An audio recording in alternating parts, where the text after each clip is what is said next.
اللہم صلی علی سیدنا و مولانا محمد معدن الجود والکرم وآلہ وصحبہ وبارک وسلم۔ تمام تعریفیں اللہ تعالیٰ جل مجدہ الکریم کے لیے، ہر قسم کے درود و سلام نبی محترم شفیع محتشم آقا کل ختم رسول دانا سبل احمد مجتبیٰ جناب حضرت محمد مصطفیٰ صلی اللہ تعالیٰ علیہ وسلم کی ذات والا صفات کے لیے حمد و صلات کے بعد، عزیز دوستو بزرگو، اللہ تبارک و تعالیٰ نے ایک قانون ارشاد فرمایا ہے۔ وہ قانون یہ ہے کہ امانت اس شخص کے سپرد کرنی چاہیے جو امانت کا اہل ہو۔ جب امانتیں ان لوگوں کے پاس جاتی ہیں جو ان کے اہل نہیں ہوتے، جو ان امانتوں کو سنبھالنے کی قابلیت نہیں رکھتے، پھر معاشرے کے اندر بہت بڑا بگاڑ پیدا ہوتا ہے۔ اتنا بڑا بگاڑ پیدا ہوتا ہے کہ جس کا خمیازہ کئی نسلوں کو بھگتنا پڑتا ہے۔ اہلیت، قابلیت، صلاحیت یہ اور چیز ہے، تقوی، پرہیزگاری، محبت یہ ایک اور چیز ہے۔ ہمارے ہاں اب ڈھیروں چیزیں، لاتعداد چیزیں ایسے لوگوں کے قابو چلی جاتی ہیں جن میں کوئی اہلیت اور قابلیت نہیں ہوتی اس چیز۔ ہماری جدید زبان میں کہا جاتا ہے میرٹ۔ جو لوگ میرٹ پر پورے نہیں اترتے ان تک وہ چیزیں چلی جاتی ہیں۔ اللہ تبارک و تعالیٰ نے ایک نئے انداز میں ہر چیز کو بیان فرمایا ہے اور ہر حکم کا رنگ نرالا ہے قرآن پاک میں۔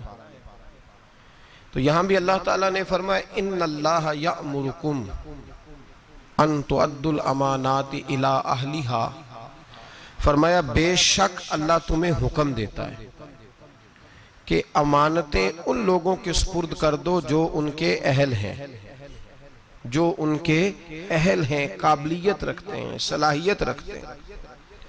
نبی پاک صلی اللہ تعالیٰ علیہ وسلم نے ارشاد فرمایا ہے کہ اگر کسی آدمی نے کسی ایسے شخص کو کسی جماعت کا سربراہ بنایا اور اسے خبر تھی کہ اس سے زیادہ قابل شخص اس جگہ موجود ہے، کو نہیں سمجھ آ رہی بات کی؟ غور کیجئے گا ذرا بات پر۔ ایسے شخص کو بنایا کہ جس کے مقابلے میں اچھا اور قابل آدمی موجود تھا، محبوب پاک علیہ السلام فرماتے ہیں اس نے مسلمانوں سے بھی خیانت کی، اس نے اللہ سے بھی خیانت کی اور اللہ کے رسول سے بھی خیانت کی صلی اللہ تعالیٰ علیہ وسلم۔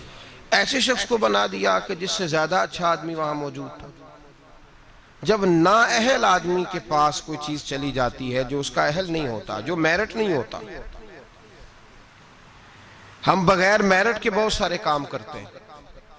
او بھائی، کچن میں وہ شخص نہیں جا سکتا جس کا میرٹ نہ ہو، جس کو کھانا پکانے کا طریقہ نہ آتا ہو۔ کچن میں جاتا ہے، بولے نہیں تسی تے کھا لیں دے جنہی دے بھی پکی ہوگے۔ کچن میں وہ شخص نہیں جا سکتا جس کا میرٹ نہیں ہوتا، تو وہ بندہ گدی پہ کیسے چلا جاتا ہے پیر صاحب کی جس کا میرٹ نہیں؟ ممبر پہ کیسے آ جاتا ہے جس کا میرٹ ہی نہیں؟ وہ آپ کی اسمبلی میں کیسے بیٹھ جاتا ہے جس کا میرٹ ہی نہیں؟ آپ اس کو ایوان صدر اور ایوان وزیر اعظم میں کیسے برداشت کرتے ہیں جس کا میرٹ ہی نہیں وہاں بیٹھنے کا، صلاحیت ہی نہیں، قابلیت ہی نہیں؟ بھئی جو آپ دیکھیں نا 550 آدمی بیٹھا ہے بڑے جہاز کے اندر، بڑے جہاز میں، کبھی کسی نے کھڑے ہو کے دعویٰ کیا ہے کہ چلو جی پائلٹ صاحب پیچھے ہو جاؤ تھوڑی دیر کے لیے میں نے بھی ڈرائیو کرنا ہے؟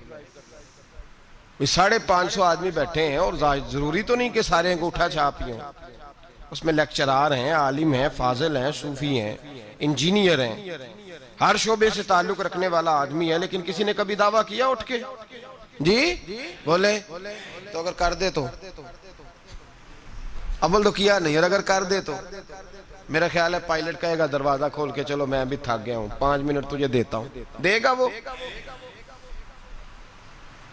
اور اگر پائلٹ مان جائے، مثال دے رہا ہوں سمجھانے کے لیے، پائلٹ مان گیا کہ ٹھیک ہے میں 5 منٹ دیتا ہوں، تو جو باقی کرسیاں ساری لوگ بیٹھے ہیں وہ سارے کہیں گے ٹھیک ہے پائلٹ صاحب 2 باری، کیا کریں گے وہ؟ جی یہ تو جب بیٹھے ہوں گے تب پتہ چلے گا نا بنے گا کیا. وہ پائلٹ کو کہیں گے کہ تیرا دماغ ٹھیک ہے, اس قابل ہی نہیں تو بٹھا رہا ہے. ہمارے ہاں ہر آدمی کھڑے ہو کے اعلان کر رہا ہے میں پیر صاحب ہوں, ہر آدمی. کوئی اس کو منع ہی نہیں کر رہا کہ تیرے اندر بھائی صلاحیت نہیں, تجھے تو بسم اللہ شریف نہیں سیدھی پڑھنی آتی. ہر آدمی کھڑے ہو کے اعلان کر رہا ہے کہ میں بہت بڑا مفتی ہوں, مولوی صاحب سے مسئلہ نہ پوچھنا, میں خود بتا لیتا ہوں, مولویوں کو کیا پتا, مجھ سے پوچھو. کوئی بندہ نہیں اس سے کہتا کہ بھائی تیرا شعبہ ہی نہیں, تیرا میرٹ ہی نہیں, تو کیوں بول رہا ہے اس معاملے میں, چپ کر خاموش ہو. سارے موقع دے رہے ہیں, کہتے ہیں ٹھیک ہے تو بھی مسئلہ بتا, چل تو بھی مسئلہ بتا, سارے اس کو موقع دے رہے ہیں. اور پھر جب ایک تو بول سارے رہے ہیں, پھر موقع مل رہا ہے, اور پھر جو ہم دائیں بائیں ہیں کوئی شخص یہ کہنے کو تیار نہیں, اس کی خوشامد ہو رہی ہے, کہتے بڑا اچھا ہے بڑا اچھا ہے, بار کہتے رہیں گے جعلی ہے غلط ہے برا ہے, سامنے جا کے کوئی بولنے کو تیار ہے. کیا ہو رہا ہے یہ؟ اللہ فرماتا ہے کہ امانت اہل کے سپرد کرو اور نا اہل کو امانت نہ دو. نبی پاک صلی اللہ علیہ وسلم نے فرمایا اگر تم نے نا اہل کو دے دی تو فساد ہو جائے گا. یہاں ہو رہا ہے فساد, کسی جگہ کا کوئی میرٹ نہیں. مولوی صاحب پیسے تھوڑے لینے چاہیے بس ان کو. وہ اگر پچھلا امام 12,000 لے رہا تھا تو اس نے کہا میں 10,000 میں نماز پڑھاؤں گا, تو ہمیں اتنا پتا ہے کہ 2,000 بچا ہے, یہ نہیں ہمیں پتا اس بیچارے کو نماز کی 6 شرطیں بھی آتی ہیں کہ نہیں, امامت کی 6 شرطیں اس کو وہ بھی آتی ہیں کہ نہیں, وہ کوئی 2-4 صورتیں صحیح تلفظ سے پڑھ سکتا ہے, اس کو پتا ہے کسی شے کا, کوئی خبر نہیں.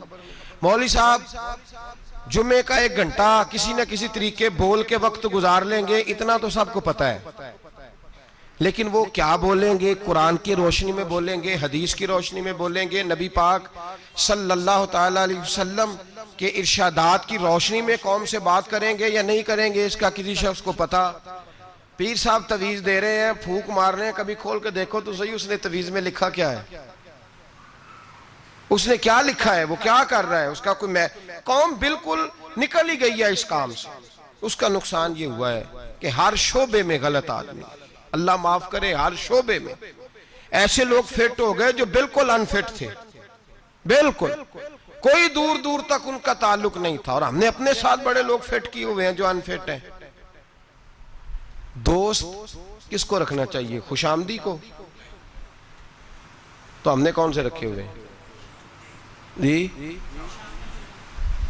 جن کو ہم کہیں تاش کھیلو تو وہ تاش کھیلیں, جن کو ہم کہیں بیڈمنٹن کھیلو تو وہ بیڈمنٹن کھیلیں, جو ہماری مرضی کے مطابق چلیں وہ ہمارے دوست ہیں. اور جو کو تھوڑا سا ہمیں سمجھائیں, تھوڑا سا کہیں کہ نہیں تیرے اندر یہ غلطی ہے, وہ دشمن ہے. ہم پھر فارورڈ بلاک بناتے ہیں علیحدہ سے, 2-3 دوست علیحدہ لے کے بیٹھتے ہیں, کہتے ہیں میرے خلاف ہو گیا, جلتا ہے.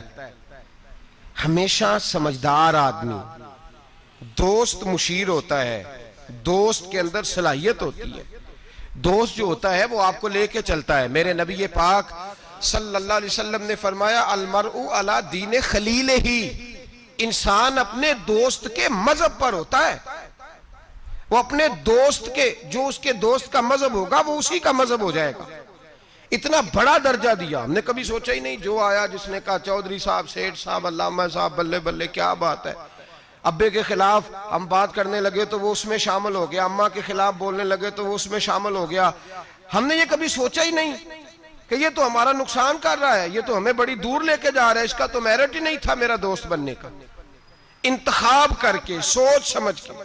ہر ایک سے دوستانہ ہو سکتا, ہر ایک سے دوستانہ ہو سکتا, کورے ورک کتاب نہیں ہوندے, پتھر دل گلاب نہیں ہوندے. بھلیا پہلوں سوچ کے لائیے پھر یارہ نال حساب نہیں ہوندے. غور کر, خیال تو کرنا. ملا رومی رحمت اللہ تعالی لکھا ہے کہ ایک آدمی کی بندر سے دوستی ہو گئی, بندر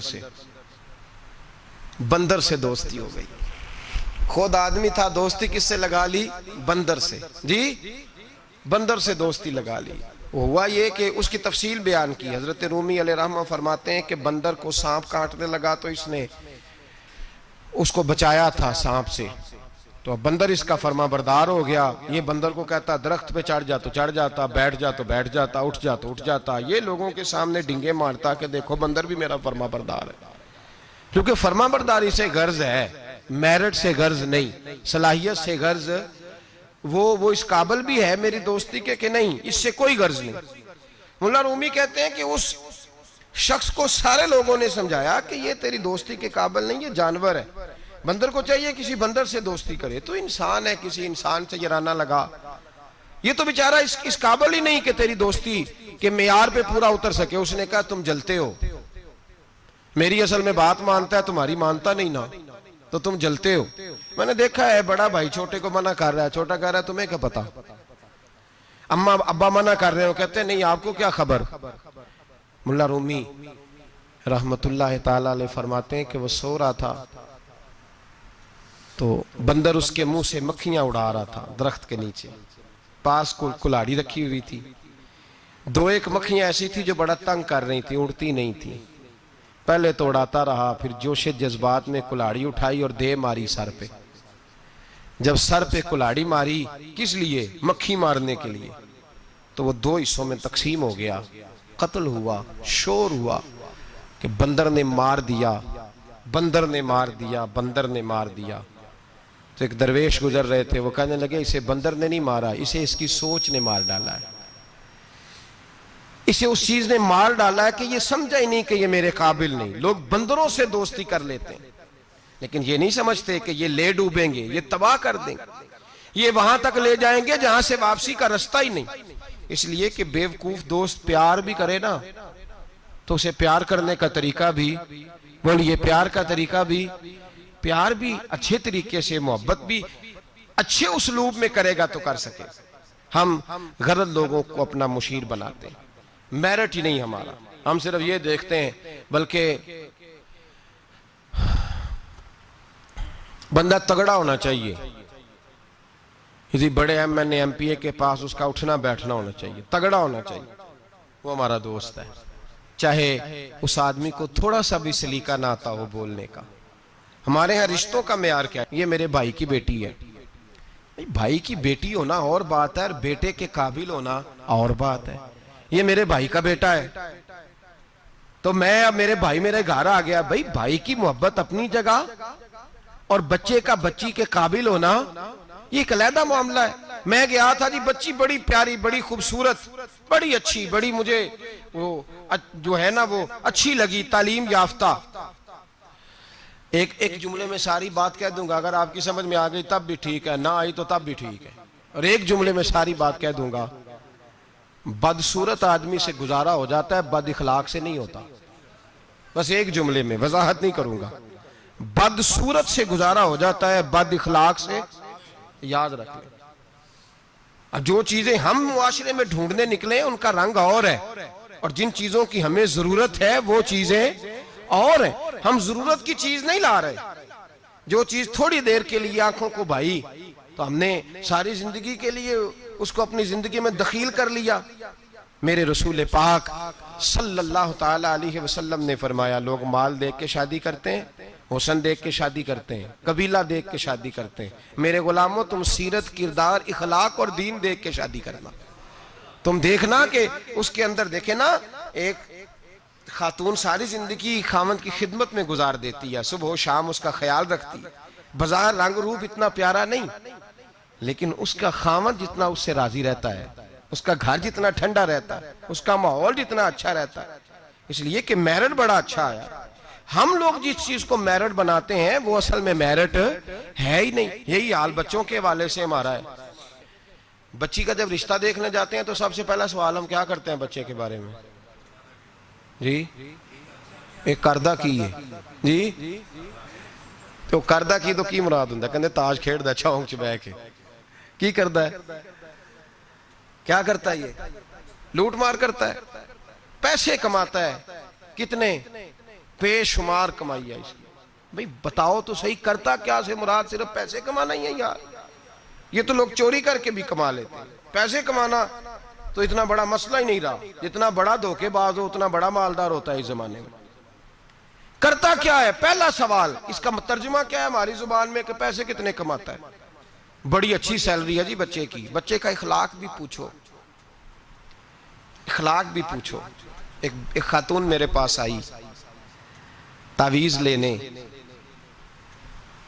تو ضد کرنے لگی، گھر والوں سے کہنے لگی نہیں میرے ساتھ کوئی ہے تو نہیں، پر ان سے کہیں میری 2 منٹ میری داستان تو سن لیں۔ تو میں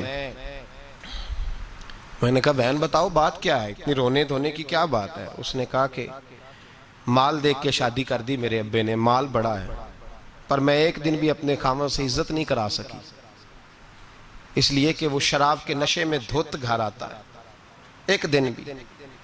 کہنے لگی مجھے بتائیں نا کہ جس عورت کو اس کا خاوند پانی پیے تو گالی دے کے آواز دے، روٹی کھانی ہو تو گالی سے آواز دے، اور اگر وہ میکے جانے کی بات کرے تو اس کی مری ہوئی ماں کو بھی گالیاں دے، اور اس کے سارے خاندان کو 24 گھنٹے، میرے گھر میں مال بڑا ہے، بڑے پیسے ہیں، لمبا چوڑا سرمایہ ہے، پر ایک دن بھی ایسا نہیں آیا کہ جس دن اس نے باوقار طریقے سے مجھے بلایا ہو۔ اور وہ کہتی ہے کہ مجھے کہتا ہے تیرے میکے میں بیٹھنے کو جگہ کوئی نہیں، جتنی دفعہ مجھے لے کے گیا ہے دروازے پہ اتار کے آ جاتا ہے، اور میں ٹیلی فون کرتی ہوں تو دروازے سے بٹھا کے لے جاتا۔ پیسے ہیں جو میرے ماں باپ نے شاید دیکھی تھی، وہ بہرحال سکھ ہے اس بچی کو اپنے گھر میں، آرام ہے۔ جو بندہ جاتا ہے پوچھتا ہے، میں نے کئی دفعہ یہ بات دہرائی، آج پھر دہراتا ہوں، حضرت علی کا تو اپنا مکان ہی کوئی نہیں تھا ظاہری طور پہ، کوئی کاروبار بتائے ان کا مدینے میں وہ کیا بزنس کرتے تھے، کس بنگلے میں رہتے تھے، کوئی بتائے؟ حضرت ابو بکر صدیق رضی اللہ تعالیٰ عنہ نے کہا حضور فاطمہ کے لیے رشتہ، جناب عمر نے کہا فاطمہ کے لیے رشتہ، حضرت عثمان غنی جیسے مالدار نے کہا، حضور نے فرمایا میں رب کے فیصلے کا منتظر ہوں۔ فیصلہ آیا تو قرہ مولا علی شیر خدا کے نام نکلا، حضرت علی کے نام قرہ نکلا، تو کہا یا رسول اللہ صلی اللہ علیہ وسلم علی کے لیے رشتہ؟ تو میرے مصطفیٰ نے فرمایا علی کا فخر وہ کمال والا ہے کہ رب کے فرشتے بھی میرے علی پہ فخر کرتے ہیں، اس کا فخر وہ کمال والا فخر ہے کہ فرشتے فخر کرتے ہیں۔ صاحب وہ دیکھیں چیز، وہ میرٹ بنائیں جس سے آپ کو سکون ملے، توانائی ملے، بہار ملے، حسن ملے۔ ہم نے وہ چیز جس کا جو میرٹ نہیں تھا وہ بنا دیا ہے، اور میں کہہ چکا ہوں محبت اور ہوتی ہے اور میرٹ قابلیت اور ہوتی ہے، کسی سے پیار ہونا اور بات ہے، اور کسی کا اس جگہ کے لیے قابل ہونا یہ اور بات ہے۔ اولاد سے پیار ہوتا ہے کہ نہیں انسان کو؟ بچے بڑے پیارے ہوتے ہیں، ماں بڑا پیار کرتی ہے، لیکن باپ کی محبت کو بھی کوئی نہیں تول سکتا۔ زندگیاں باپ ہی گزار دیتا ہے پردیس میں اولاد کے لیے، صبح سے شام تک دھوپ میں باپ ہی کھڑا ہوتا ہے اولاد کی خاطر، باپ جد و جہد کرتا ہے، زندگی جوانی دیتا ہے اولاد کو۔ خواجہ معین الدین اجمیری کے 14 بیٹے تھے، کتنے؟ سارے بولیے، نہیں بولے سارے، آپ سارے بولے، کتنے بیٹے تھے؟ تو کوئی ایک نام بتائیں کسی بیٹے کا، کتنے بیٹے تھے؟ ایک کا نام بتائیں، خلیفہ کا نام بتائیں۔ خواجہ قطب الدین بختیار کاکی، بیٹے کا کسی کو نہیں پتا، خلیفہ کو دنیا جانتی ہے، حضرت خواجہ قطب الدین یہ خلیفہ ہیں۔ ان کا نہیں دل کرتا تھا جاتی دفعہ پگڑی باندھ جاؤں بیٹے کو، بیٹا مسجد میں بھی تو رہنا، آستانے پہ بھی تو رہنا، مدرسہ بھی تیرا، ہر شے تیری، لیکن بیٹے کو دستار باندھ کے انہوں نے محبت نہیں دیکھی، معیار دیکھا۔ بڑے بڑے مرکز تباہ ہو گئے، نااہل بچے بیٹھ گئے، نااہل۔ کوئی عالم، کوئی صوفی، کوئی اچھا آدمی اگر کام کرنا چاہتا ہے اسے نئے سرے سے بنانی پڑتی ہے آج شاید، نئے سرے سے۔ اور ہمارے ہاں تو سیاست اس قدر بری ہو گئی ہے کہ لوگ یہ نہیں دیکھتے کہ معیار کیا ہے، یہ نہیں دیکھتے کہ میرٹ کیا ہے، کہتے ہیں نہیں یار یہ ہمارے بڑوں کا ادارہ ہے، ہم نے یہیں جانا ہے، وہاں کون بیٹھا ہے خدا جانے۔ لوگ مخالفت کرتے ہیں شدت کے ساتھ۔ ہم نے کبھی یہ سوچا ہی نہیں کہ حضرت خواجہ معین الدین اجمیری کے 14 بیٹے، اور کسی جگہ نہیں لکھا کہ ان کا بیٹا دیندار نہیں تھا، پرہیزگار نہیں تھا، لیکن کسی نے کہا کہ حضور آپ کا فیض، آپ کا رنگ دیکھنا ہو تو کہاں ملے گا؟ فرمایا دلی میں قطب الدین بختیار کاکی رہتا ہے، ہر شے میں نے اسے دے دی ہے، وہاں جاؤ۔ اور اس میرٹ کا حال کیا تھا خواجہ قطب صاحب کا؟ خواجہ قطب الدین بختیار کاکی پھر اتنے بڑے صوفی ہوئے کہ دلی کا بادشاہ بھی مرید ہو گیا، وہ بھی آپ کے قدموں میں بیٹھ گیا۔ اور ایسے نہیں مرید ہوا، ایسے نہیں مرید ہوا کہ وہ اپنے ٹائم پہ شراب بھی پی لیتا ہے معاذ اللہ، اور پیر صاحب کو گاڑی میں بٹھا کے لاہور کا چکر بھی لگوا دیتا ہے، یہ کوئی اس طرح کا مرید نہیں ہوا۔ مرید ہوا تو دیندار ہوا، ان کے نقش قدم پہ چلا۔ ہمارے ہاں زمانے میں لوگوں نے پیر بھی رکھے ہوتے ہیں اور بدماش بھی رکھے ہوتے ہیں، دونوں چیزیں۔ وہ جمعے والے دن پیر صاحب کو سلوٹ کر لیتے ہیں، ہفتے والے دن کسی ایم پی اے گنڈے کے ڈیرے پہ بھی جا کے بیٹھ جاتے ہیں، سارا کچھ ہی رکھا ہوا ہے ہم نے، معاذ اللہ۔ یہ کیسا انداز، جو درویشوں کے ڈیرے پہ آئے پھر بدل گئے، پھر ان کے اندر کوئی کسی قسم کی غیر شرعی حرکت نہ رہی۔ حضرت خواجہ قطب الدین بختیار کاکی کا مرید تھا تو کس طرح کا مرید تھا؟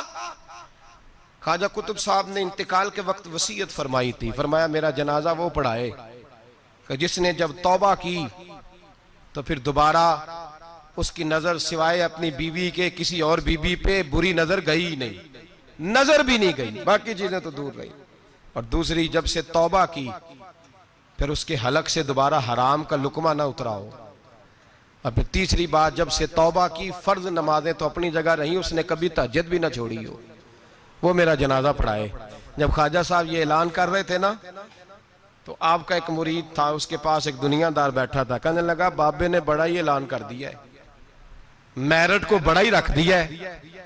چلو ٹھیک ہے، بات ان کی صحیح ہے، درویش ہے، پر اتنا بڑا میرٹ ہی رکھ دیا۔ تو وہ درویش نے اس دنیا دار کا ہاتھ پکڑ کے جھنجھوڑا، فرمایا چپ کر، میرا پیر جو بات کرتا ہے سوچ سمجھ کے کرتا ہے، اگر انہوں نے یہ بات کیا تو انہوں نے ایسا بندہ کوئی تیار بھی کیا ہوگا انشاءاللہ، اگر کہہ رہے ہیں تو ان کی تیاری بھی انشاءاللہ ان کی تیاری بھی ہوگی، انہوں نے تیار بھی کیا ہوگا، ایسا فرد نکلے گا۔ خواجہ قطب الدین کا انتقال ہوا، جنازے کی چارپائی رکھی ہے، اعلان ہوا جس میں 3 خوبیاں باہر آ جائیں۔ بڑے بڑے صوفی گردنیں جھکا کے کھڑے رہے۔ 5ویں سب سے دلی کا بادشاہ نکل کے آیا، باہر نکلا، ہانپتا کامتا روتا، کہنے لگا اگر میرے شیخ کا اعلان نہ ہوتا تو میں اپنا ظاہر نہ کرتا۔ مسلمانوں، جس کا میں جنازہ پڑھانے آیا ہوں اس نے اتنا رنگ میرے اندر بھرا ہے، اتنا رنگ بھرا ہے کہ جب سے توبہ کی ہے پھر غیر محرم کا کبھی دماغ میں خیال بھی نہیں آیا، اور جب سے توبہ کی ہے پھر بادشاہ نے کھجور کی چھال کی ٹوپیاں بنا بنا کے بیچی ہے، ان ٹوپیوں کی روٹی کھائی ہے، انہی کا کپڑا پہنا ہے، کبھی مال خزانہ کا ایک لقمہ گھر میں داخل نہیں ہونے دیا، اور فرمایا اگر میرے شیخ نے اعلان کیا ہے تو بتا رہا ہوں کہ پہلے دن جب میں قطب الدین کے ہاتھ میں ہاتھ دینے آیا تھا تو تہجد کا وعدہ لیا تھا، 30 سال گزر گئے، جب تہجد کا وقت آتا ہے تو عرش کا مالک مجھے خود ہی بیداری عطا فرما دیتا ہے، اور میں نے چھوڑی نہیں۔ بھائی میرٹ بنایا ان لوگوں نے اہل لوگوں تک باتیں پہنچائی، حال ہی کوئی نہیں، یا حشر ہی کوئی نہیں، جو جس کے من میں آتا ہے وہ کرتا جاتا ہے۔ حضرت سیدنا خواجہ قطب الدین بختیار کاکی کی بھی اولاد تھی، لوگوں نے پوچھا حضور آپ کے بعد کدھر جائیں؟ فرمایا پاک پتن میں فرید الدین کو بٹھا دیا ہے میں نے، وہاں بٹھا دیا ہے، یہاں تو نسل در نسل سجادگی چلی آ رہی، ایک کے بعد دوسرا، دوسرے کے بعد تیسرا، تیسرے کے بعد چوتھا، صاحبزادے ہی صاحبزادے، باقی بار کچھ ہے ہی نہیں۔ کہا میں نے بٹھا دیا ہے فرید الدین مسعود گنج شکر کو۔ بابا فرید کے بچے بڑے زبردست لوگ ہوئے، حضرت موج دریا ایک بڑے کمال صوفی تھے، لیکن اگر کوئی آ کے بابا فرید صاحب سے پوچھتا کہ حضور آپ کے بعد دیکھنا ہو تو کسے دیکھیں، تو فرمایا دلی میں نظام الدین محبوب الہی بیٹھا رہتا ہے، اس کے پاس جانا۔ ان لوگوں نے یہ نہیں دیکھا کہ اولاد سے پیار ہے تو اب جو جہاں بیٹھنے کا اہل نہیں اسے بٹھا دیا جائے۔ حضرت ابو بکر صدیق رضی اللہ تعالیٰ عنہ کے صاحبزادے سارے صحابی ہیں، مجاہد ہیں، نبی پاک کے دین کے غازی ہیں، لیکن حضرت ابو بکر جاتی دفعہ بیٹا نہیں بٹھا کے گئے، کس کو بٹھایا؟ نام لیں آپ کو ثواب ہوگا، ان کا بھی نام لینا سیکھ جائیں، چلے اللہ خیر کرے گا، اللہ کرے ان کے نام لینے سے نا حضرت عمر کے نام سے تو حرارت پیدا ہوتی ہے روح میں۔ دوسرا حضرت ابو بکر کس کو بنا گئے؟ ان کے بیٹے کا پتہ کیا حال ہے؟ حضرت عمر کے بیٹے کو نبی پاک صلی اللہ علیہ وسلم نے فرمایا عمر تیرا بیٹا نیک آدمی ہے، راجل صالح، تیرا بیٹا، اور مفتی تھے جناب عبداللہ ابن عمر، مدینے کے لوگوں نے فتویٰ لینا ہوتا تھا تو عبداللہ ابن عمر سے لیتے تھے، لیکن حضرت عمر جاتی دفعہ بیٹے کو بنا کے بولی یہ بیٹے کو بنایا، فرمایا 6 بندے ہیں کسی کو خلیفہ چن لینا۔ کن کو چنا گیا؟ حضرت عثمان غنی کی اولاد بھی تھی، بلوانیوں نے حملہ کیا، پورا موقع ملا، انہیں پتا تھا شہید کر دیا جاؤں گا، ہر شے سامنے تھی، انہیں کہا گیا قائم مقام کا اعلان کریں، فرمایا جو 2 نہیں کر کے گئے تیسرا کیسے کرے؟ مجلس شورا ہی بنائے گی، مولا کائنات شیر خدا علی المرتضیٰ ان کے بعد آئے، امت مسلمہ میں بغیر میرٹ کے اگر آیا تو صرف یزید آیا، وہ بغیر میرٹ کے آیا.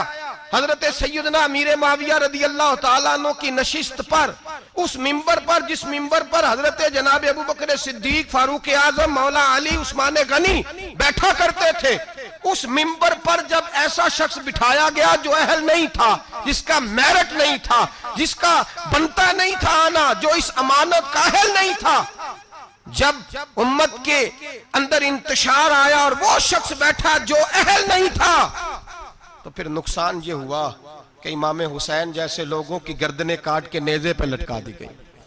یہ میرٹ نہ ہونے کا نقصان یہ ہوا کہ رسول اللہ کا خاندان کاٹا گیا. پھر حضرت زینب روئیں اس نااہلی کی وجہ سے. پھر میرے مصطفیٰ کا گھرانہ تڑپا اور حضرت امام زین العابدین نے کربلا کے میدان میں کھڑے ہو کے جو آواز دی تو مدینے تک صحابہ کی چیخیں نکلی، یا رحمت للعالمین ادرکنی زین العابدین. پھر اتنا نقصان ہوا امت کا، اتنا جس کا خمیازہ آج تک امت مسلمہ بھگت رہی ہے. نااہلوں کو سپورٹ کرنے والی قوم یاد رکھے، اور اپنے گھر کی چار دیواری سے لے کر اعلان حکومت تک ہر نااہل آدمی کو محبت کی بنیاد پر آگے لگانے والے لوگ یاد رکھیں کہ نااہلوں کا خمیازہ بڑا سخت ہوتا ہے، بڑی دور تک بھگتنا پڑتا ہے. نااہلی کی حد ہے. 14 اگست منائی نا مسلمانوں نے، کیسے؟ آپ یقین کریں مجھے مجبوراً جانا تھا گجرانوالہ، مجبوری تھی میری، تو میں چلا گیا، ورنہ میں ایسے ایونٹس پہ گھر سے نہیں نکلتا. تو گجرانوالہ سے ہمارے شہر تک کا سفر، وہ جو گجرانوالہ کا چھوٹا سا حصہ تھا نا، وہ 1.5-2 گھنٹے لے گیا.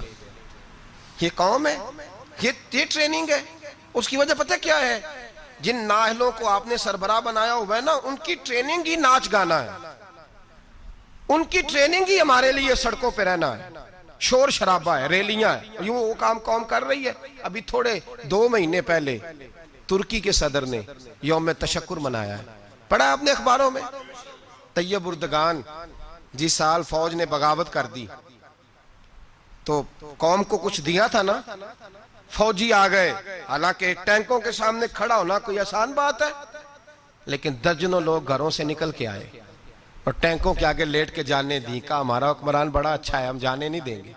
یہ میں آپ کو داستان حضرت عمر بن عبدالعزیز کی نہیں سنا رہا ہوں، اس شخص کی سنا رہا ہوں جو زندہ ہے. اور اس شخص نے یوم تشکر منایا تو پتہ کس طرح منایا؟ اس نے کہا صبح سے لے کے دوپہر تک قرآن پڑھا جائے گا اور عصر سے لے کر مغرب تک ذکر کیا جائے گا، اور فرمایا جب عشاء کی نماز ہو جائے تو میرا سارا ترکی مدینے کی طرف منہ کر کے کہے الصلاۃ والسلام علیکہ یا رسول اللہ، الصلاۃ والسلام علیکہ یا رسول. اور یہ والا درود اس نے لکھ کے دیا، لکھ کے. پہلے تو میں ان سے پوچھتا ہوں جو کہتے ہیں یہ درود پڑھنا کفر ہے، ترکی تو ہو گیا نا کافر سارا ہی، تو معاذ اللہ نکل گئے، تمہارے فتوے کی زد میں آ گئے. الصلاۃ والسلام علیکہ یا رسول اللہ. اس نے کہا یہ یوم تشکر ہے. پوری قوم نے رات کو پڑھا، اور جب اس نے اعلان کیا تو علماء اہل سنت نے فیصلہ کیا تو بھی پڑھے گا تو ہم بھی تیرے ساتھ پڑھیں گے. پورے ہندوستان میں پڑھا گیا، پاکستان میں، ہماری اس مسجد میں. میں نے منسوخ کی مصروفیت اور رات کو دوستوں سے کہا نا یار ہم بھی مل کے پڑھیں گے الصلاۃ والسلام علیکہ. او بھائی یہ آپ کا پڑوسی ملک ہے ترکی، یہ قریب ہے آپ کے، وہ یوم تشکر مناتا ہے تو درود پڑھ کے. اور آپ لوگ اتنے بڑے، وہ میں رات بھی مصروف رہا، صبح فجر کے بعد بھی ایک جگہ مجھے جانا تھا، میں آ کے لیٹ گیا. اتنے بڑے باجے بچوں کو خرید کے دیے بڑوں نے، لو یوم آزادی منا لو. یہ کون سی یوم آزادی؟ یہ جشن منا رہے ہو؟ یہ صرف ہم لوگوں نے ان لوگوں کو چنا ہے جنہوں نے ہمیں صرف شغل میلہ اور یہ گانا باجا سکھایا ہے. خدا را آپ دیکھیں کہ اہلیت کہاں ہے، قابلیت کہاں ہے، کون ہے جو میرٹ کے مطابق چل سکتا ہے. میرے رسول پاک صلی اللہ علیہ وسلم نے نااہل آدمی کو اگر کسی جگہ بٹھائے تو حضور نے تباہی کی بابت ارشاد فرمایا جب امانتیں نااہلوں کے پاس جائیں گی تو تباہیاں ہوں گی، فسادات ہوں گی، پھر فصلیں اجڑیں گی، علاقے تباہ ہوں گے. اہلیت دیکھیں، قابلیت دیکھیں. حضرت عمر فاروق رضی اللہ تعالیٰ عنہ کے صاحبزادے بڑے نیک تھے، پرہیزگار تھے، پر انہوں نے بھی اپنے بیٹے کو بنایا. کسی صحابی نے ایسی کوئی کوشش نہیں کی کہ اپنے بعد ہم اس کو نسل در نسل وراثت کے طور پر چھوڑ جائیں.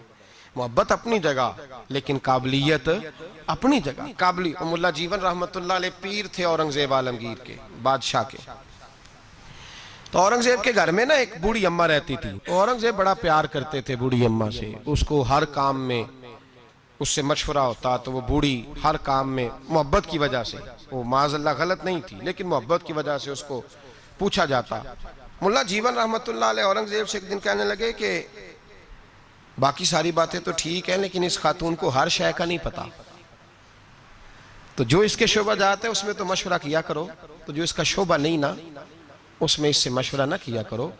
پیار اپنی جگہ اور قابلیت اپنی جگہ، اہلیت اپنی جگہ. جو اس کا شعبہ ہی نہیں. اب کوئی فقہ کا عالم جا کے اپنی اماں سے کہے کہ میں نے 2 اصول فقہ لکھنے ہیں تو بتائیں کیا کروں، امام شافعی سے لوں کہ امام مالک سے لوں، تو اماں بھی یہی جواب دے گی کہ بیٹے مجھے پتہ ہی نہیں. تو جس چیز کا جو آدمی کا شعبہ نہیں اس میں اس آدمی آپ کابل کے پاس جائیں گے، اہل کے پاس جائیں گے اور اس سے جا کے دیکھیں نا. ہمارے ہاں سائنس کے اندر سبجیکٹ رکھے گئے تو اسپیشلسٹ ہونا ایک سبجیکٹ رکھا گیا. ایک آدمی میڈیکل اسپیشلسٹ ہے، پھر اسے آگے بڑھیں گے آپ تو معدے کا اسپیشلسٹ علیحدہ ہے، آنکھوں کا تو آپ نے اگر معدے کے ڈاکٹر سے دوائی لینی ہے تو آنکھ والے ڈاکٹر کے پاس جائیں گے. میرٹ کو دیکھیں گے آپ، جو اہل ہے آپ اس کے پاس جائیں گے. یہ تھوڑی ہے کہ جو اہل ہی نہیں، قابل ہی نہیں، اسے آپ نے رنگی ہے سیاست دوران تو دیکھیے منزل انہیں ملی جو شریک سفر نہ تھے، جو بیچارے قابل ہی نہیں، ان کو آپ جو ہے وہ والی امانت سونپ دیں گے تو وہ تباہی کریں گے. وہ ملا جیون نے منع کیا لیکن وہ گھر میں بوڑھی اماں کا بڑا دخل تھا. اورنگزیب عالمگیر نے نا گھر کے اندر ایک شوباز رکھا ہوا تھا، باز. وہ اتنا زبردست تھا کہ وہ جا کے بہت ساری خبریں لے آتا تھا، کئی ملکوں کی خبریں لاتا اور لا کے بتاتا تھا کہ فلان جگہ بغاوت ہو رہی ہے، فلان جگہ سازش ہو رہی ہے، بتایا کرتا تھا. پھر اس میں یہ خوبی تھی کہ جب جنگ ہوتی تو وہ ساتھ ساتھ اڑتا اور آ کے فوج کو بتلاتا کہ یہاں جو ہے وہ کمزوری ہے مسلمانوں کی فوج میں تو یہاں فوجی بھیجے جائیں. اور اگر کئی دفعہ ضرورت پڑتی تو چونکہ اس کے ناخن بڑے تگڑے ہوتے تھے، اگر کوئی فوجی کفر کا زیادہ تیز ہوتا تو وہ خود حملہ کر دیتا. اتنا کام آتا تھا.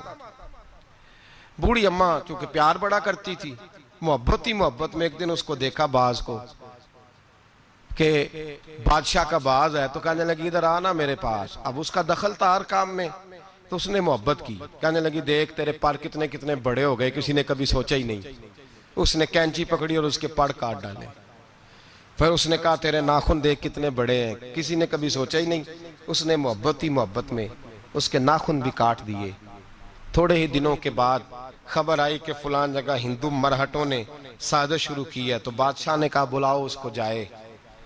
جب اس کے سامنے کھڑا کیا گیا تو بادشاہ کی چیخ ہی نکل گئی، ہائے میرا وفادار، ہوا کیا؟ تو ملا جیون کہنے لگے کچھ بھی نہیں ہوا، تم نے نااہل سے محبت کی تو اس کی تمہیں سزا ملی ہے. تمہیں کہا تھا کہ اس کو شعبہ بانٹ کے دو، اس کو ضرور رکھو ہر چیز میں، لیکن اس کو بتایا جاتا، سمجھایا جاتا. اگر اماں باہر جاتی تو اسے پتا ہوتا کہ اس کے جو ناخن ہیں یہ جنگ کے کام آتے ہیں، اس کے جو پر ہیں یہ اڑنے کے کام آتے ہیں. بادشاہ تڑپ کے رویا لیکن اب کوئی حل ہو سکتا. اب بات آگے نکل گئی. جب آپ میرٹ کے خلاف چلیں گے، آپ ایسی جگہ پہ جائیں گے، ایسی جگہ جہاں جو آدمی اس کا اہل ہی نہیں تو وہ تباہی کرے گا.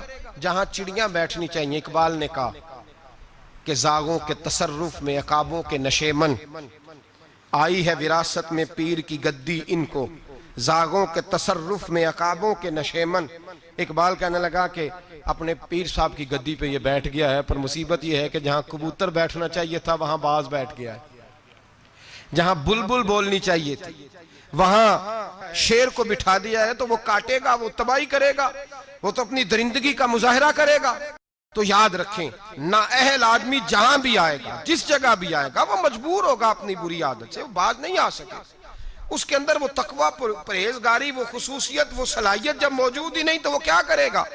میرے نبی پاک علیہ السلام کے بڑے جلیل القدر صحابی تھے حضرت سعد بن ابی وقاص. ان کو کہا حضرت عثمان نے کہ آپ ایک صوبے کے گورنر بن جائیں. تو انہوں نے آگے بڑھ کے نہیں کہا بسم اللہ گورنری، حالانکہ بڑی خدمات تھی ان کی، وہ لینا چاہتے تو لے سکتے تھے.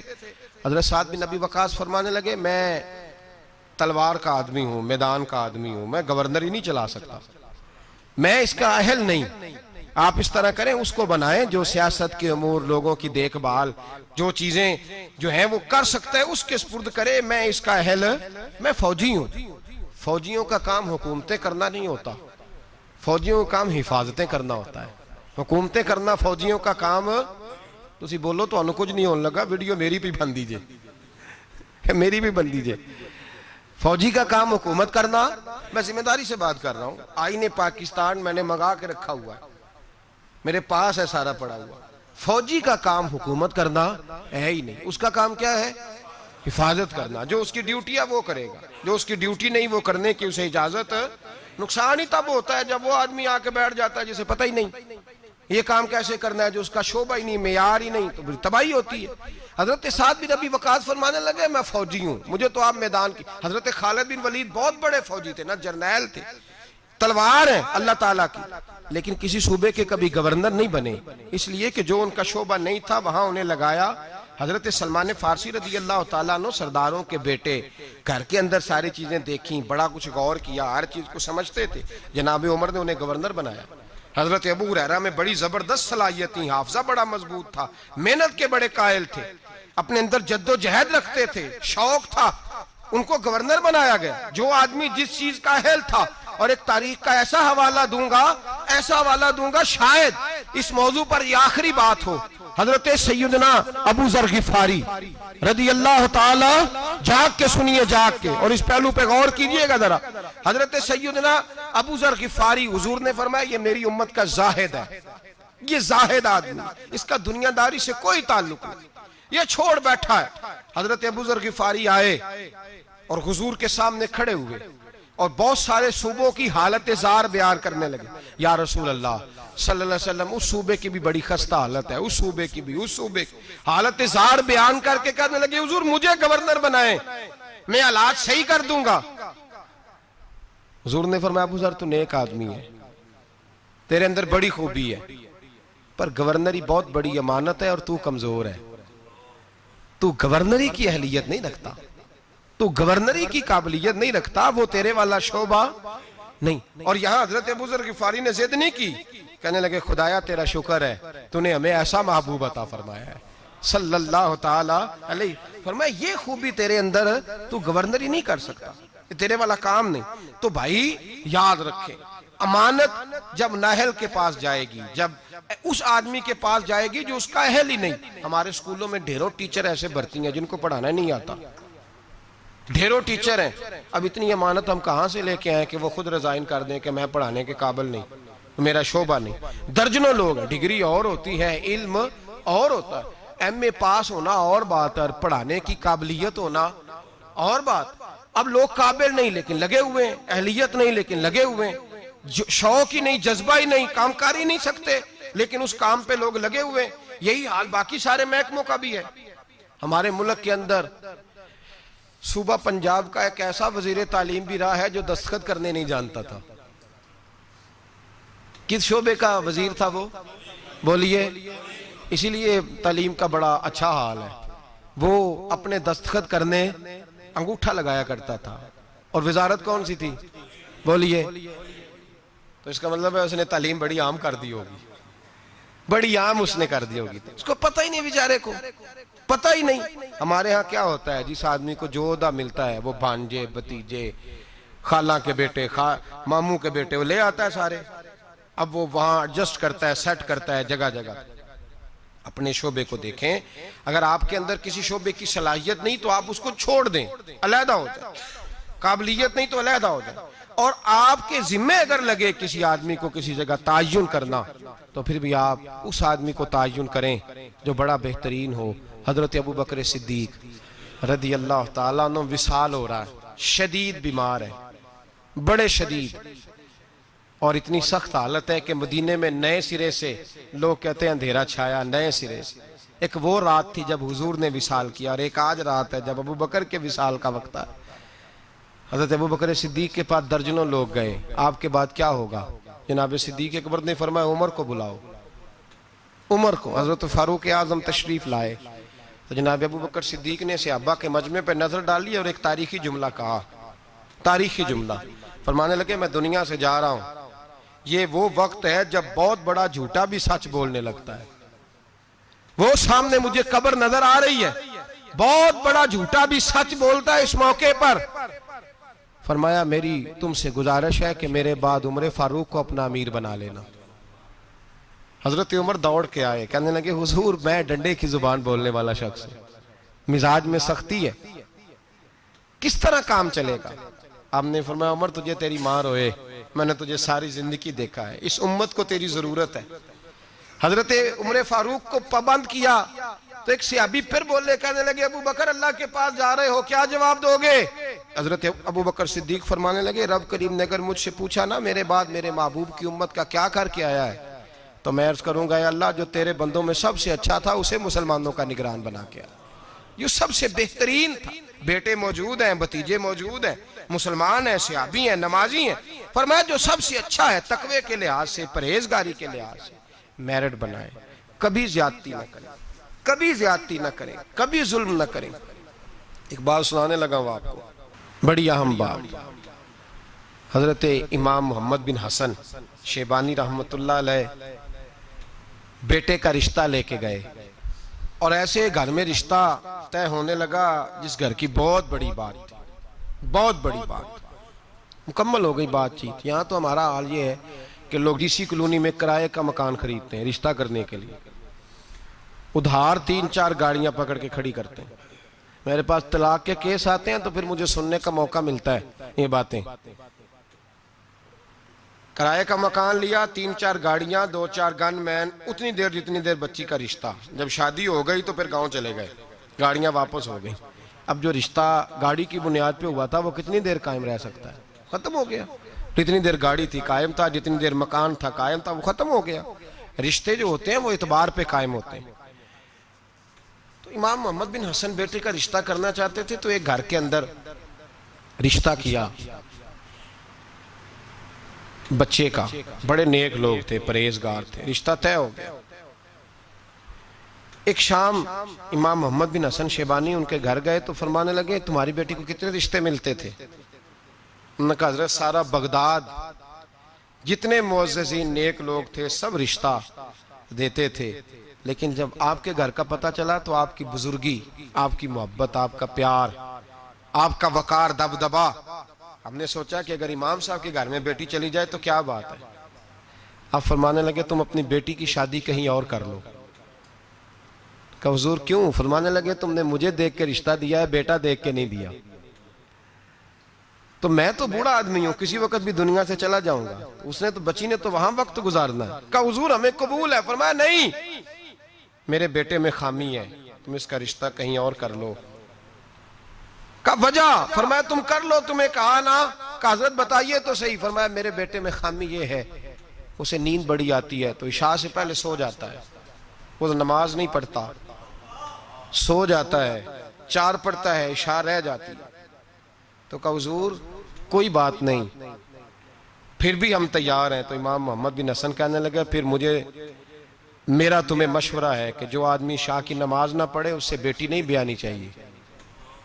کہا حضور کیوں؟ فرمانے لگے جو رب کے فرض کی حفاظت نہیں کر سکتا تمہاری بیٹی کی حفاظت کیسے کرے گا؟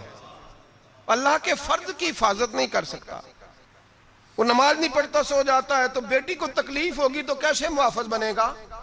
لہذا وہاں رشتہ نہ کرنا میرے بیٹے کے ساتھ. حضرت رشتہ توڑ کے گھر آئے تو بیوی کہنے لگی حضور آپ نے کیا کیا؟ پورے بغداد میں شور ہو گیا ہے کہ باپ بیٹے کے مخالف ہو گیا ہے، باپ بیٹے کی جڑوں میں بیٹھ گیا ہے، باپ نے اپنے بیٹے کا اتنا معزز گھرانے میں رشتہ ہوتا توڑ دیا ہے. سارا بغداد کہہ رہا ہے کہ وجہ کیا ہے؟ باپ بیٹے کے مخالف بیان دے رہا ہے، بات کیا ہے؟ تو حضرت محمد بن حسن فرمانے لگے میں دنیا کے سامنے رسوا ہوا مجھے پرواہ نہیں، میں اللہ رسول کے سامنے سرخرو ہو گیا. وہ بیٹی جو تہجد گزار ہے، عبادت گزار ہے، جو نیک ہے، میں اس بیٹی کو اس کے ساتھ بیاہ دیتا جو عشاء کی نماز بھی نہیں پڑھتا. فرمایا مجھے پتا ہے کہ اس گھرانے میں رشتہ کرنا بہت بڑے اعزاز کی بات ہے، لیکن میں وہ امانت نااہل کے سپرد نہیں کر سکتا، میں نے منع کر دیا. اور میرے بھائی جھوٹ بولتے ہیں لوگ اپنے بیٹے کی خاطر، جھوٹ بولتے ہیں اور پھر پتہ کیا کہتے ہیں؟ پہلے جھوٹ بولتے ہیں، ناراض ہونا ہو تو ضرور ہوئیے گا، پہلے جھوٹ بولتے ہیں، بڑا بائی اخلاق ہے، بولتا ہی نہیں، پھر کہتے ہیں تمہارا میاں بیوی کا معاملہ ہے۔ تو رشتہ طے کرتے وقت بھی میاں بیوی کو کہنا تھا آپس میں طے کر لیتے، نکل گئے آرام سے۔ بیٹی کی عظمتیں بیان کرنے کی باری تھی تو کہتے رہے کہ رابعہ بصری ہے، اس وقت تو کہتے رہے کہ یہ کیا بات ہے اس کی، یہ تو حضرت بایزید کی اماں کی طرف پرہیزگار ہے۔ اور جب سسرال والوں نے شکایت کی، لڑکے نے آ کے کہا کہ سمجھائیے تو کہا تمہارا میاں بیوی کا معاملہ ہے۔ کیسی بات کرتے ہو؟ تم نے نااہل کے سپرد کر دیا اہل کو، ظلم کر دیا۔ میں نے وہ بیٹیاں دیکھی ہیں جنہوں نے رو کے وقت گزار دیا، اور وہ بیٹے دیکھے ہیں جو باپ کی ضد کی بھینٹ چڑھ گئے، جو ماں نے دوپٹہ رکھ دیا پیروں پہ، تو نے میری مرضی سے نہ کیا تو مر جاؤں گی، اور اماں پھر پردے میں چلی گئی اور تباہ کر دیا اس بچے کو۔ ہم یہ سوچتے ہی نہیں کہ میرٹ نہیں، اہلیت نہیں، قابلیت نہیں، اور یہ ظلم جو ہم گھر میں شروع کرتے ہیں، یہی ظلم ہم نے اینڈ سیاست تک کیا۔ پھر یہ دیکھا کہ محلے کا چودھری میرے گھر آ گیا، یہ دیکھا ہی نہیں کہ قوم کے لٹیرے کو سربراہ بنانے لگا ہے۔ یہ صرف اتنا دیکھا کہ 2-4 بڑے بڑے لوگ میرے گھر آ گئے، یہ دیکھا ہی نہیں کہ ڈاکو، چور، ظالم، خائن اور سارے کھرے چوری کے جس کے گھر جاتے ہیں اسی کو نگرانے والا مان لیا۔ یہ دیکھا ہی نہیں، سوچا ہی نہیں، یہ کبھی خیال ہی نہیں کیا کہ کس کے حمایتی بننے لگے، کبھی خیال ہی نہیں آیا ہمیں۔ سفارش بہت بڑی ذمہ داری ہوتی ہے، ہم جس کی مرضی کر دیتے ہیں، جس کے حق میں مرضی بول لیتے ہیں، جو مرضی ہم سوچ لیتے ہیں۔ میرے نبی پاک صلی اللہ علیہ وسلم نے معیار کی بات فرمائی، معیار کی۔ اسلام مقدار کا تو قائل ہی نہیں، اسلام تو معیار کا قائل ہے۔ مقدار کیا ہوتی ہے؟ زیادہ ہونا کو بات ہے، معیاری ہونا بات ہے، معیاری۔ میرے رسول پاک صلی اللہ تعالیٰ علیہ وآلہ وسلم، آج یہ بھی ایک مجمع ہے نا جی، وہ پیر صاحب کے مرید بڑے ہیں، اس پارٹی کے ممبر بڑے ہیں، اور آپ کے ملک میں نظریاتی لوگ تو ویسے ہی ختم ہو گئے، نظریاتی لوگ ختم ہو گئے۔ اب تو جس پارٹی میں رش زیادہ ہوتا ہے سارے ایم پی ایم میں نے ادھر ہی چلے جاتے ہیں۔ یہ نظریاتی نہیں ہوتے، یہ رش کے لوگ ہوتے ہیں۔ یہ کل رش کا ہی ہو، ملا رومی رحمت اللہ تعالیٰ علیہ آپ فرماتے ہیں ایک درویش گزر رہے تھے، تو وہ کھانا کھا رہے تھے، منہ میں لقمہ تھا، تو بوٹی کھا کے باقی ہڈی پھینکی تو کتا ان کے پیچھے لگ گیا۔ بڑا پیارا، بڑا خوبصورت تھا، بڑا معیاری تھا، تو حضرت نے روڑا مار کے پیچھے بھگا دیا۔ آپ کے ساتھ خادم تک کہنے لگے حضور اتنا پیارا کتا ہے اور آپ کے پیچھے لگا تھا تو آپ کے بچے خوش ہوتے، گھر جاتا تو مجھے بڑا پیارا لگا ہے۔ آپ فرمانے لگے مفت میں پیچھے لگتا تو وفادار تھا، یہ تو ہڈی دیکھ کے پیچھے لگا ہے، مجھ سے کوئی اچھی ہڈی ڈالے گا تو اس کے پیچھے لگ جائے گا، تو مجھے وفادار کی ضرورت ہے، ہڈی والے کی ضرورت نہیں ہے۔ فرمایا کسی اور کے پیچھے لگ جائے گا، کیا ضرورت پڑی ہے اس کو پیچھے لگانے۔ یہاں نظریاتی لوگ تو ختم ہو گئے، وہاں رش زیادہ ہے، اور اب ایک اور لوگ سوال پوچھتے، کہتے وہ اتنے بندے جا رہے ہیں سارے غلط ہیں، فلانی جماعت میں اتنے بندے زیادہ لوگ ادھر ہیں تو سارے غلط ہیں۔ بھئی کافر آج بھی زیادہ ہے دنیا میں، کفر آج بھی زیادہ ہے، اگر تعداد پہ جاؤ گے تو کیا پھر اکثریت کو صداقت کی دلیل قرار دے دو گے؟ میں نے ایک دفعہ حاجی صادق صاحب رحمۃ اللہ علیہ سے کہا، میں نے کہا حضور ہمارے پاس تو تھوڑے تھوڑے لوگ ہیں، تو باقی اتنے لمبے چوڑے آستانے اور یہ وہ، تو آپ کی آواز کون سنے گا؟ تو وہ لوگ مرعوب نہیں ہوا کرتے تھے، ان پہ روب نہیں چڑھا کرتا تھا، وہ روب ڈالا کرتے تھے، روب لینے کے قائل نہیں تھے۔ کہنے لگے چھل بے لیا، بندے 313 ہی بڑے نے پر انہیں جان آتے رکھی ہونی چاہیے، 313 ہی بتھیرے نے پر جان ہاتھ پہ ہتھیلی پہ جان رکھی بھی ہو، 313 ہی کافی ہیں۔ زیادہ لوگوں کی ضرورت سچے ہونے چاہیے، کھرے ہونے چاہیے۔ جب آیا نا ابو جہل کا جاسوس بدر کی رات، دیکھ کے گیا کہ 313 ان میں بھی بچے، بوڑھے، کمزور، تو ابو جہل سے جا کے کہنے لگا 313 ہیں، ان میں بھی کچھ بچے ہیں، بوڑھے ہیں، کمزور ہیں۔ تو ابو جہل بڑا کھل کھلا کے ہنسا، کہنے لگا جنگ کرنے کی ضرورت نہیں، ان کو سب کو صبح باندھو گھوڑوں کی پشتوں پہ، اونٹوں کی پشتوں پہ، تو ان کو مکے لے چلتے ہیں، وہاں جا کے ان کے ساتھ کریں گے کیا کرنا ہے، نہ ان کے پاس اسلحہ ہے، نہ گھوڑے ہیں، نہ تلواریں، نہ زر ہیں۔ تو وہ جاسوس کہنے لگا ٹھہر جا، پوری بات تو سن لے، تو انہیں ابھی فیصلہ کر دیا مقدمے کا، ان کا میرٹ تو سن، اہلیت تو سن، قابلیت تو سن، وہ جہاد کرنے ہیں تو ان کی قابلیت بھی تو دیکھ۔ یہاں کبھی صدام حسین کا جرنیل بک جاتا ہے، کبھی افغانستان کے 2-4 لوگ بک جاتے ہیں، کبھی کسی ملک کے بکتے ہیں، یہ اندر سے بکتے ہیں تو کافر کو موقع ملتا ہے۔ یہ اندر سے نہ بکیں تو مسلمان کے تو نام میں ہی بڑی قوت ہے. اس کے تو خالی نام کے اندر اللہ نے بڑا جاہ و جلال رکھا ہے. وہ جاسوس ابھی کافر ہے. ابو جہل سے کہنے لگا پوری بات سن لے, ہے وہ 313 پر ان میں سے واپس جانے کا ارادہ کسی کا بھی نہیں. وہ کفن باندھ کے آئے ہیں, وہ کفن باندھ کے آئے ہیں, واپس جانے نہیں آئے. تو لایا ہے شراب کے نشے میں دھت کر کے, تو کہتا تھا ساری رات اون ذبح کر کے کھلاؤں گا. لیکن وہ سارے جان ہتھیلی پہ رکھ کے آئے. میرے بھائی معیار بنائیں زندگی میں, اپنا معیار بنائیں. اپنا معیار زمانے سے جدا رکھتے ہیں ہم تو, محبوب بھی محبوب خدا رکھتے ہیں. بے معیار زندگی نہ گزارے, جہاں دل کیا بیٹھ گئے, جس کے دسترخوان پہ جی کیا وہیں رک گئے, جس کے ساتھ دل کیا فوٹو لگوا لی. ایسا نہ کریں, معیاری زندگی گزاریں, معیاری لوگ بنیں, اپنا معیار بنائیں. ایسا نہ ہو کہ بندہ جو بھی آئے وہ کہے. نظریات بنائیں, افکار بنائیں, اصول بنائیں. اصولوں کی روشنی میں اپنے شب و روز ترتیب دیں. اپنی زندگی کبھی بھی بے اصولی, بے ڈھبی, بے ترتیب نہ گزاریں. بااصول زندگی گزاریں. بااصول لوگ زندگی میں کچھ کر جاتے ہیں. بااصول لوگوں کا نام ہوتا ہے. میں پھر بات دہراتا ہوں, بااصول لوگوں کا, وہ حضرت سری سکتی رحمت اللہ علیہ درخت کے نیچے لیٹے تھے. درخت آپ سے باتیں کرنے لگا. کہنے لگا حضرت سری سکتی سے, کہنے لگا میری طرح کا ہو جا, خود دھوپ میں جلتا ہوں, لوگوں کو میں چھاؤں دیتا ہوں, سایہ دیتا ہوں, اور لوگ مجھے پتھر مارتے ہیں, میں انہیں پھل دیتا ہوں. تو حضرت سری سکتی فرمانے لگے میں اتنی جلدی باتوں میں نہیں آیا کرتا. اگر تو اتنا ہی اچھا ہے تو تیرا انجام آگ کیوں ہے؟ تو اتنا ہی اچھا ہے تو تیرا انجام آگ ہے. جب تو خشک ہو جاتا ہے تجھے جلا ہی دیا جاتا ہے, تیرا انجام اتنا برا کیوں ہے؟ تو کہتے ہیں وہ درخت کہنے لگا حضور آپ نے تو بڑا پوائنٹ پکڑ لیا. میرے اندر خوبیاں بھی ہیں پر ایک خامی ہے جس کی وجہ سے میں جلا ہی دیا جاتا ہوں, میری راکھ بن جاتی ہے. فرمایا وہ کیا؟ تو درخت کہنے لگا حضور میری خامی یہ ہے کہ جدھر کی ہوا ہوتی ہے میں بھی ادھر کا ہی ہو جاتا ہوں. یہ میری خامی ہے, میں اصول پہ ڈٹا نہیں رہ سکتا, مجبوری یہ ہے. اگر میں ڈٹ جاؤں نا پہاڑ کی طرح تو پھر کبھی بھی جلایا. پہاڑ ڈٹا ہوتا ہے نا تو جو اس سے ٹکراتا ہے اس کا سر پھوٹتا ہے. پہاڑ کو ڈٹا جو ہوا ہے, ان الذین قالوا ربنا اللہ ثم استقاموا تتنزل علیہم الملائکہ, جو ڈٹ جاتے ہیں ان کی مدد کو اللہ فرشتے نازل کرتا ہے. معیار بنائیں زندگی میں, ایسے ہی غیر معیاری زندگی نہ گزاریں. کوئی یہ نہ کہے کہ یہ تو ایسی قوم ہے جو جدھر سارے دوڑتے ہیں یہ بھی ادھر چل نکلتے ہیں. ہوا چاہے جس طرح کی بھی ہو, اقبال نے کہا تھا ہوا گو تند و تیز ہے لیکن چراغ اپنا جلا رہا ہے. وہ مرد درویش حق نے جس کو عطا کیے ہیں انداز خسروانہ. فرمایا جس کو اللہ نے انداز دیے ہے وہ اپنا چراغ جلاتا ہے, اپنا جینا جیتا ہے. کبھی نا اہل بنے, نہ کبھی خلاف میرٹ کسی شخص کی سپورٹ کریں. ہر جگہ وہ اپنے بچے کے رشتے سے لے کر قومی مسائل تک اہلیت کو ضرور پیش نظر رکھیں. جو چیز جہاں کی ہو, بھائی دیکھیں نا, دیکھیں ایک چابی بناتا ہے تالا بنانے والا, لیکن اگر وہ چابی اس کے قابل نہیں تو اس سے تالا کھول سکتا. ایسی چابی تو نہ بنے جو ہر تالے کوئی لگ جائے. اس کو تو کہتے ہیں اس کو اتار دو, یہ فری ہو گیا ہے, کام ختم ہو گیا. معیار بنائیں زندگی میں, معیاری زندگی گزاریں. اللہ سمجھنے کی توفیق عطا فرمائے.